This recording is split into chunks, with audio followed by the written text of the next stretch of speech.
तो श्रील प्रभुपाद लीलामृत में वर्णन आता है, लॉस एंजलिस में जब रथ यात्रा निकली, सैन फ्रांसिस्को में और लॉस एंजलिस में भी रथ यात्रा बड़ी मात्रा में होती है। तो 1970 में जब रथ यात्रा हुई और 10,000 से ज़्यादा लोग इकट्ठे हुए और उसमें प्रभुपाद जी नाचे भी, बहुत अच्छा प्रसाद वितरण भी हुआ, लोगों की संख्या बढ़ने लगी। लेकिन उसमें एक अद्भुत घटना घटी उस दिन।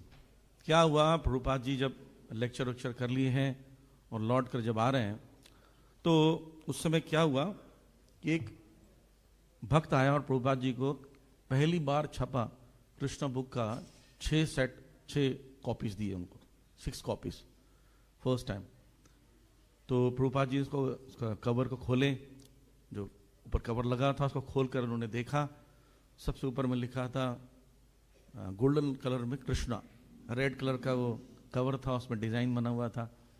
और प्रभुपाद जी देखे, बड़े बहुत अच्छा लग रहा है। प्रभुपाद जी ने अंदर बुक्स को खोला, पेजेस देखे और उसका प्रिंट देखा, पेपर क्वालिटी देखा। प्रभुपाद जी बोले बहुत अच्छा है।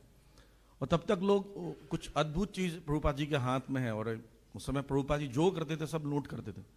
कोई कंधे से ऊपर झांक रहा है, कोई नीचे से देख रहा है, कोई साइड से देख रहा है। तो प्रभुपाद जी हाथ उठा के बोलते हैं, अभी अभी ये पुस्तक, कृष्ण पुस्तक प्रिंट होकर आई है, मेरे हाथों में है, जो कोई भी लेना चाहता है वो मुझसे आकर ले सकता है, सिर्फ $10 में। जब प्रभुपाद जी ने जैसे कहा तो भीड़ लग गई। प्रभुपाद जी के हाथ से वो भी पुस्तकें लिमिटेड है, झगड़ा होने लगा, हो अल्लाह छीना छपटी जैसे होने लगा। $10 लेकर आने लगे, फिर मुझे दे दो प्रभुपाद, मुझे दे दो। प्रभुपाद जी ने 6 की 6 किताबें पूरी बांट दी। सोचिए कि आप कल्पना कीजिए, आप लेखक हैं और आपके पास बुक छप कर आए फर्स्ट टाइम, तो आप एक कॉपी रखेंगे अपने पास, राइट? प्रभुपाद जी ने एक कॉपी भी नहीं रखी, बोलिए बुक्स बंटने के लिए, इसलिए उसके बांटो, और बांट दिया प्रभुपाद जी ने। तो इससे पता चलता है कि प्रभुपाद जी का मूड क्या है। प्रभुपाद जी का मूड है कि ग्रंथ का वितरण होना चाहिए, घर में रखना नहीं है। जैसे हमारे पुरानी घटना है, एक बार एक मंदिर में 10,000 किताबें थी, पुस्तक भगवत गीता छप कर आई हुई थी और कोई वितरण कर नहीं रहा था। तो क्या हुआ, कोई चोर आया और ट्रक में भर के पूरा ले गया। लोगों ने सोचा कि कई डिवोटी के साथ हेल्प भी किया होगा, कि कहीं जा रहा होगा बुक्स के लिए, वितरण के लिए, ट्रक में भर के ले गए। प्रभुपाद जी को लेटर लिखा गया, प्रभुपाद आपकी जो पुस्तकें हैं चोरी हो गई, 10,000 पुस्तकें। प्रभुपाद जी बोलते हैं तो हो गई, आप नहीं ले जाओगे तो कोई ना कोई तो ले जाएगा ही, तो ग्रंथों का वितरण तो होगा, बस ये कि पैसे का लॉस हो गया। देखिए, कोई चोर ले गया बुक्स को, क्या करेगा वो? या तो किसी को बेचेगा या खुद पढ़ेगा। बेचेगा तो जिसको बेचेगा वो खरीदने वाला व्यक्ति है, वो पढ़ने के लिए खरीदेगा तो पढ़ेगा, तो पर्पस पूरा हो रहा है, लेकिन पैसे का लॉस हो रहा है। तो प्रभुपाद जी वो मेरी पुस्तक है, वो एकदम लाइव है, वो चलती हैं, अगर तुम नहीं बांटोगे तो निकल जाएगी, लेकिन क्या होगा, हमको श्रेय नहीं मिलेगा।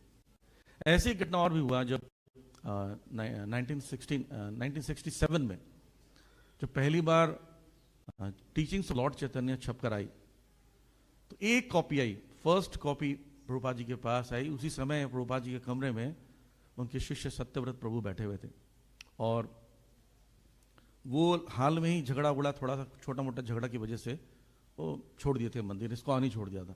लेकिन प्रभुपाद जी से मिलने 2-3 महीने बाद आए थे। तो वो सत्यव्रत प्रभु बैठे हैं, प्रभुपाद जी बैठे हैं और सामने में वो पुस्तक ला के देते हैं कि प्रभुपाद ये बुक छप कराई है। प्रभुपाद जी बोलते हैं वेरी नाइस। और प्रभुपाद जी ने देखा, पुस्तक उसको दे दिया, बोले सत्यव्रत ये आप रख लो। सोचिए कि फर्स्ट कॉपी और एक ही कॉपी है, वो भी प्रभुपाद जी ने उसको दे दिए, जो स्थायी रूप से शिष्य था भी नहीं, वो छोड़ चुका था इस्कॉन, और वो व्यक्ति लिया और दोबारा फिर कभी वापस नहीं आया इस्कॉन में। लेकिन प्रभुपाद जी का स्पिरिट देखिए कि फर्स्ट कॉपी भी प्रभुपाद जी ने दे दी। तो ये है प्रभुपाद जी की इच्छा, डिजायर, उनका हार्ट।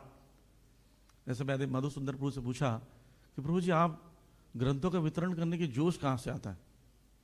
बोलते मैंने एक बार लेक्चर में सुना था गुरु महाराज से, गोपाल कृष्ण गोसाई महाराज से, वो बोल रहे हैं कि ये ग्रंथ जो है प्रभुपाद जी का हृदय है, उसमें भावनाएं हैं, एक्सटेसीज हैं।